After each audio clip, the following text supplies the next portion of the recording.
To sploh ni igralec, to je pajac, šmirant.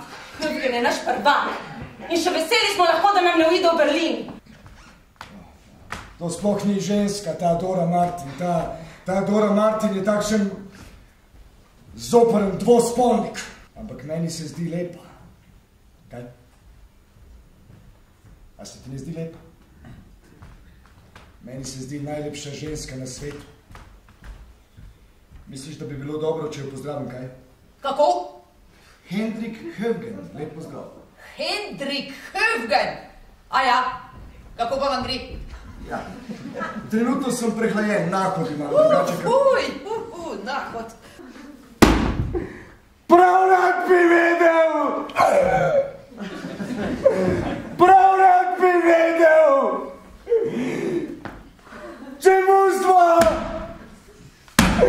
Čemu smo pravzaprav na svetu?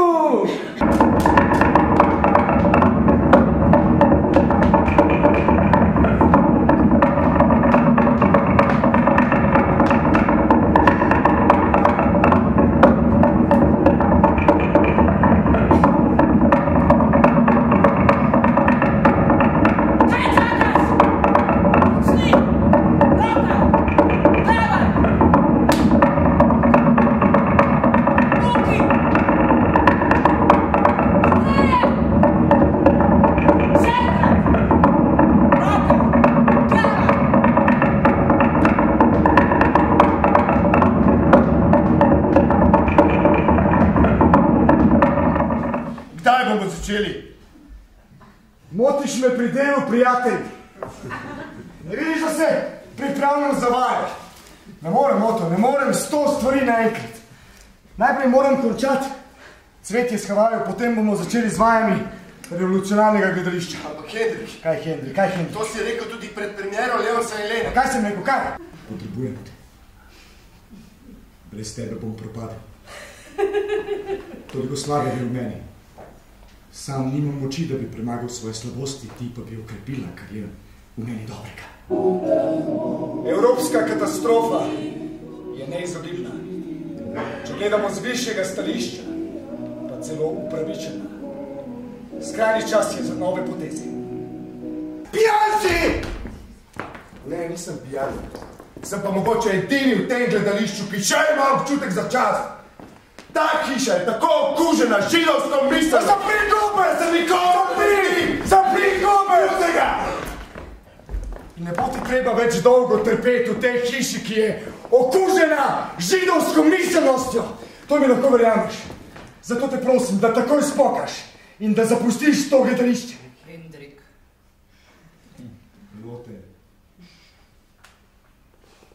Hendrik. Lote.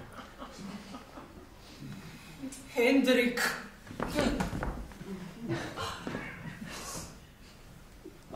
Kako sem vesela, Hendrik. Lote, končno. Mislite, da bom dobra? Marjetka. Mislim, da boste najboljša Marjetka. Ja, tako sem vznemirjena, Hendrik. Tresem se. Izvrstno! Marjetka v Faustu se tudi trese. Po njem kopni mi duša vsa. Da smem objeti, držati ga, poljubljati, kakor želim. Njega poljubih, naj skoprnim.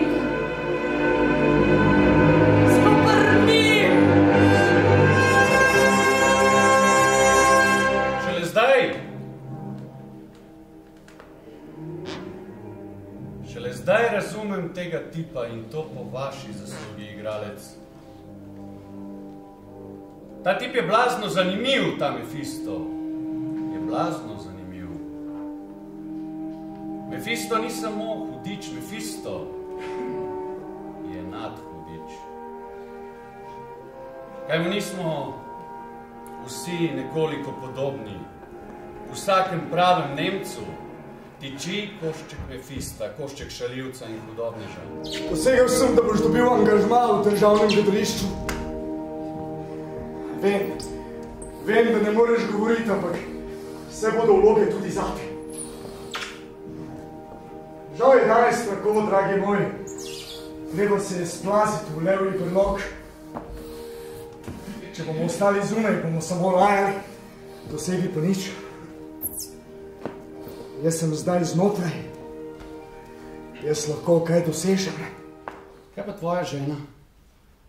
Kaj žena? Če sem pravilno obveščen, ima več kot 30% nečiste krvi. Že ta okoliščina bi ti na nemškem sodišču zadoščala, da dosežeš ločitev. Ampak Barbara... Pa tudi, ko bi bila čista Arika, bi se je lahko odrekal.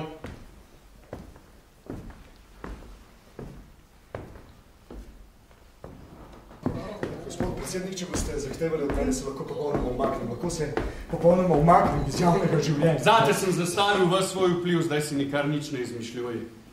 Celo Führer se strinja s tem, da postaneš intendant.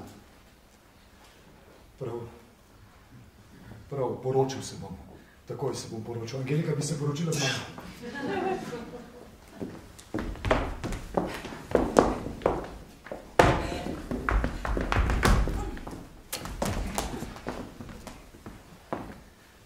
Seveda se bom.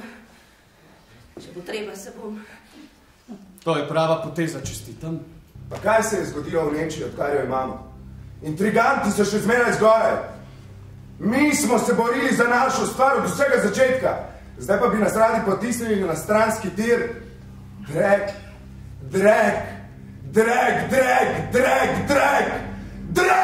Prav.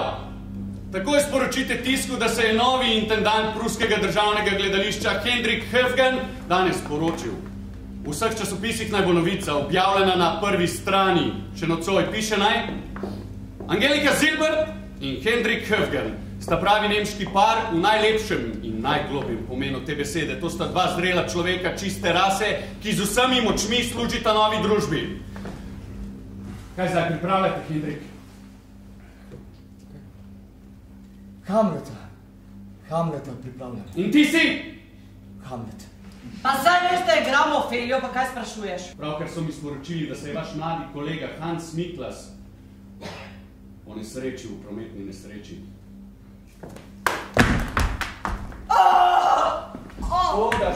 Škoda. Pa tako lep je bil.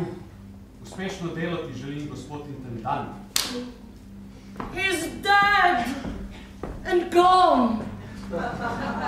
He's dead and gone.